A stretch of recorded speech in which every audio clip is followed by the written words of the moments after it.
O mundo está passando por um momento difícil. Guerras e rumores de guerras, terremotos, pandemia e fome em vários lugares. E nós estamos presenciando o que está acontecendo entre Rússia e Ucrânia. Uma guerra onde nós não sabemos quando vai acabar. E nesse vídeo eu vou mostrar a vocês um relato de um pastor que fala em português e vive lá na Ucrânia, onde ele relata sobre o pânico em que as pessoas estão passando e a dificuldade que eles estão tendo diante dessa guerra entre Rússia e Ucrânia. Vamos assistir o vídeo e depois nós vamos comentar um pouco mais sobre esse assunto. Graça e paz, aquela paz pela qual nós ansiamos aqui na Ucrânia. Muita gente lá do Brasil, como também dos outros países, me pedem fazer uma gravação, por isso vou fazer uma gravação com um pouco mais de detalhes. Nesses últimos 3 dias, na verdade, nós aqui perdemos a noção do qual dia é hoje.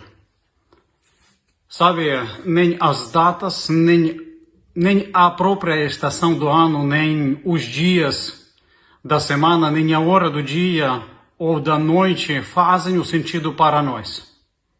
O único sentido é preservar as nossas vidas.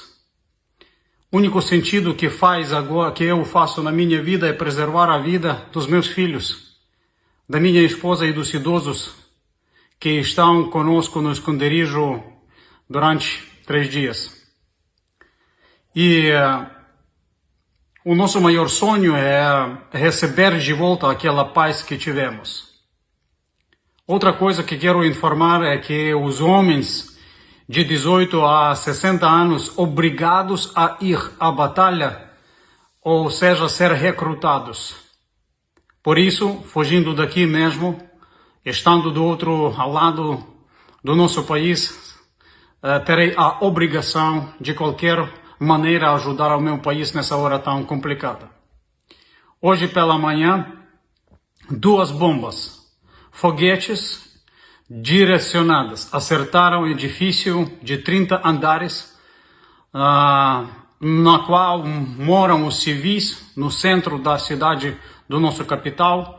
E sabe, o número de mortes civis e até a morte das crianças cresce a cada dia, infelizmente.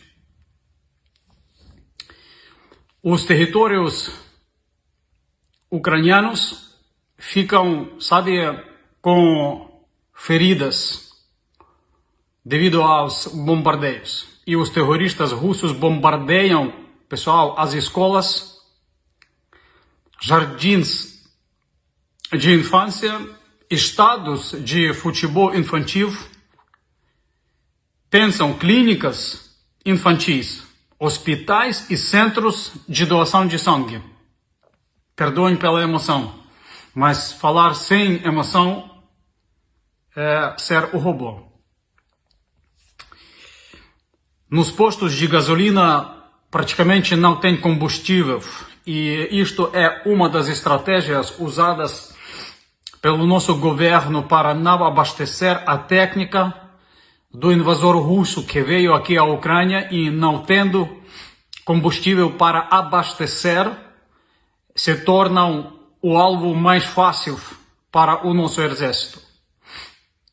Hoje pela manhã, a última ponte que leva para a saída da capital em direção ao estado de Lviv, de onde somos naturais, foi destruída. Por isso, nós ficamos isolados praticamente aqui, sem perder a confiança, mas perdendo as pontes, perdendo combustível.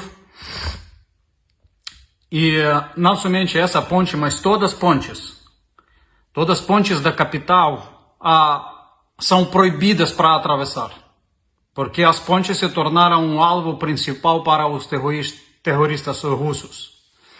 Os nossos políticos, soldados do exército, prefeitos das cidades, voluntários, jovens, idosos, mulheres e homens, prezados eles não têm mais cheiro de perfume europeu. Eles não têm mais o cheiro de uma vida civil pacífica e confortável, mas todos têm o cheiro de suor, cheiro de esconderijos subterrâneos, cheiro de fumaça e cheiro do pó de balas e bombas.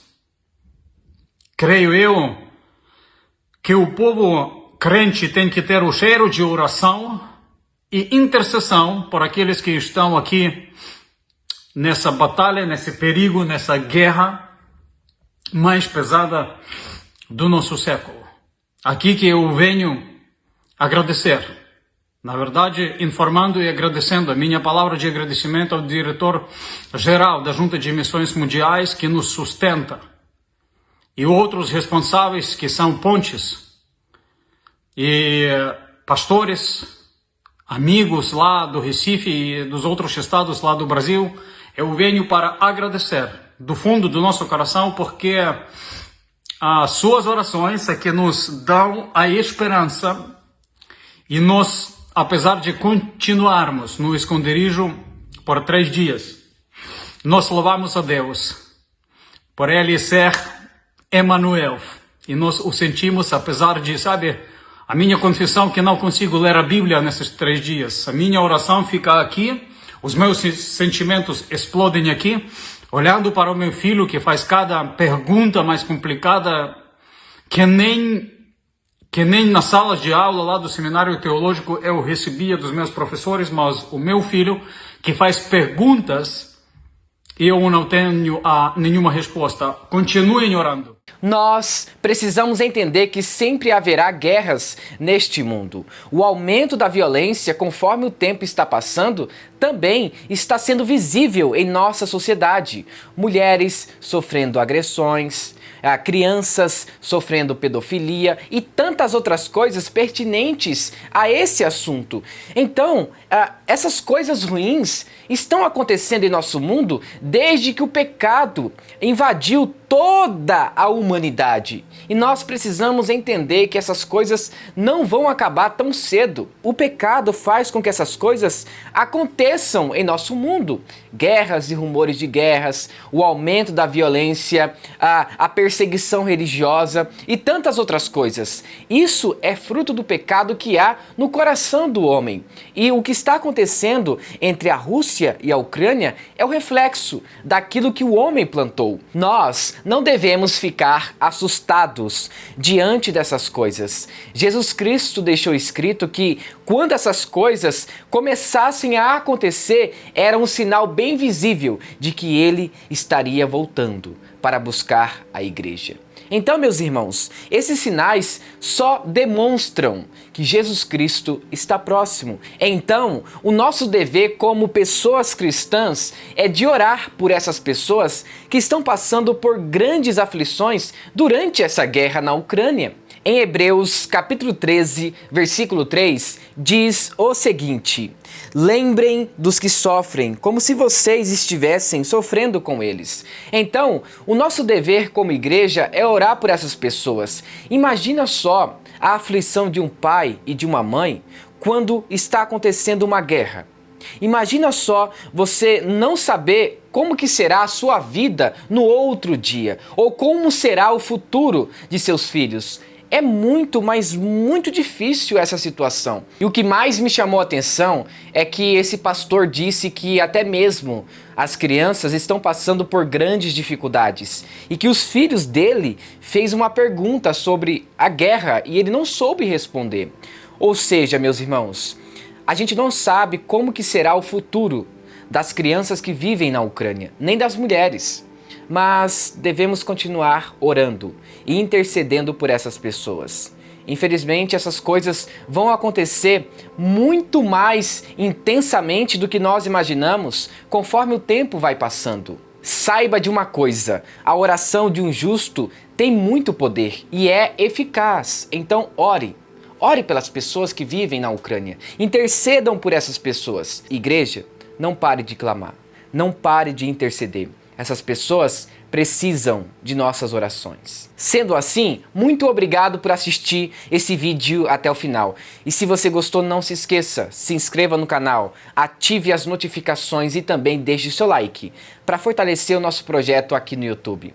E também siga o nosso canal no Instagram, Pregando as Escrituras Oficial. E que Deus o abençoe. Em nome de Jesus. Amém.